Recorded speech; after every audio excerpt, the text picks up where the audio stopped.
Picture the worst place you could possibly spend a winter. Freezing, soaked to the skin, no roof, no dry ground, nowhere to lie down that isn't cold mud. Now dig that place into the earth, fill the bottom of it with standing water, and add thousands of people whose full-time job is to kill you.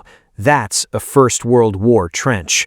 And the truth is, it was somehow worse than that. Here's the part that surprises most people.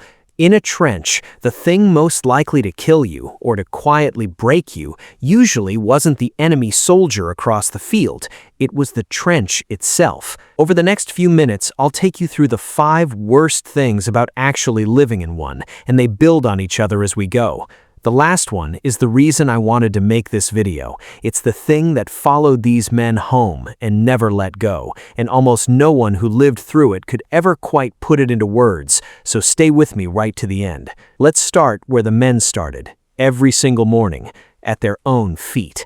Everyone knows the trenches were muddy. That word comes close. In the low, waterlogged ground of the Western Front, you only had to dig down about half a meter before the hole began filling with water on its own. So men lived standing in it, sometimes for days at a stretch, with nowhere dry to sit and nothing to do but wait. Rain turned the ground into a thick, sucking paste that could pull the boots clean off your feet, and it could do far worse than that.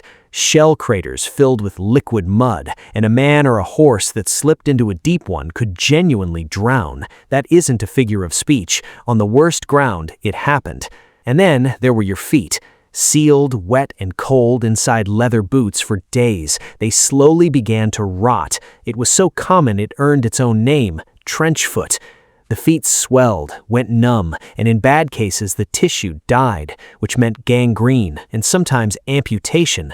The British Army alone recorded around 74,000 cases. It got so bad the Army started treating it as a discipline problem. Men were ordered to carry spare dry socks, to rub whale oil into their feet, and in some units, letting your feet rot was a punishable offense.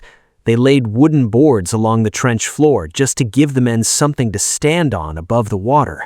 So before a single shot is fired, the trench is already trying to take your feet. Think for a second at what a trench actually is.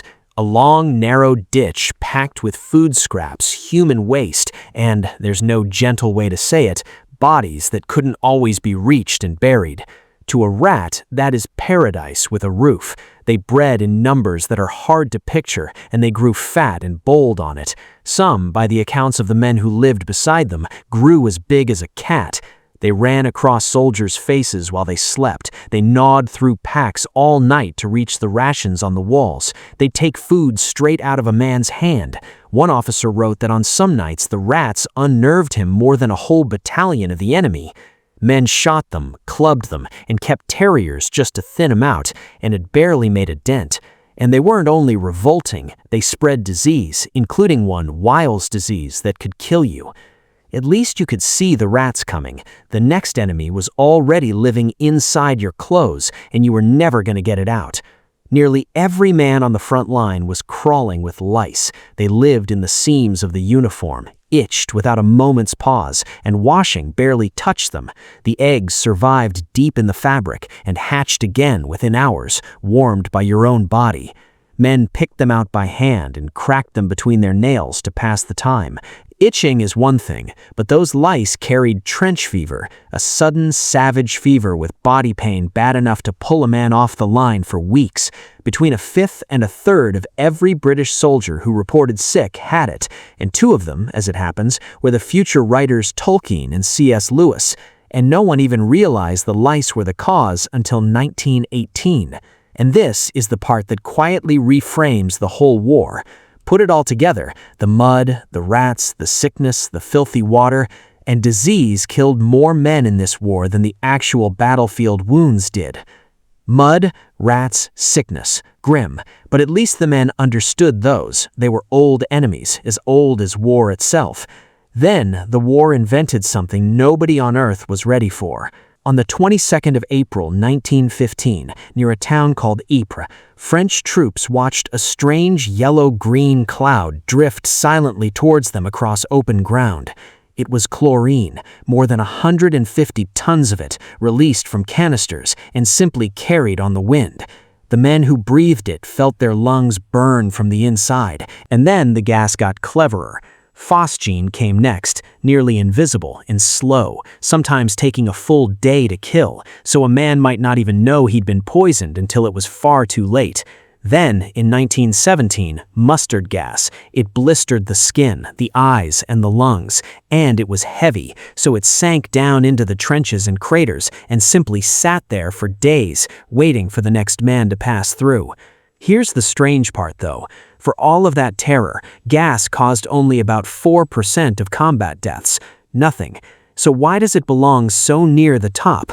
Because of what it did to the mind. A man can steady himself for a bullet. He cannot steady himself against an enemy he can't see, can't shoot back at, and can't outrun, one that might already be sitting in his lungs. And that fear, silent, invisible, and utterly helpless, is the doorway to the worst thing on this whole list, the one I promised you at the very start. Because for all the gas and the rats and the rot, most of the dying in this war wasn't done by one soldier aiming at another soldier. It was the place itself, the water, the animals, the sickness, the air, and the endless grinding waiting that did most of the damage. Out there, before a man ever fought the enemy, he had to survive his own trench. So here's my question for you. Out of everything we just went through, which one do you think would have gotten to you first? Your body or your mind? Tell me down in the comments.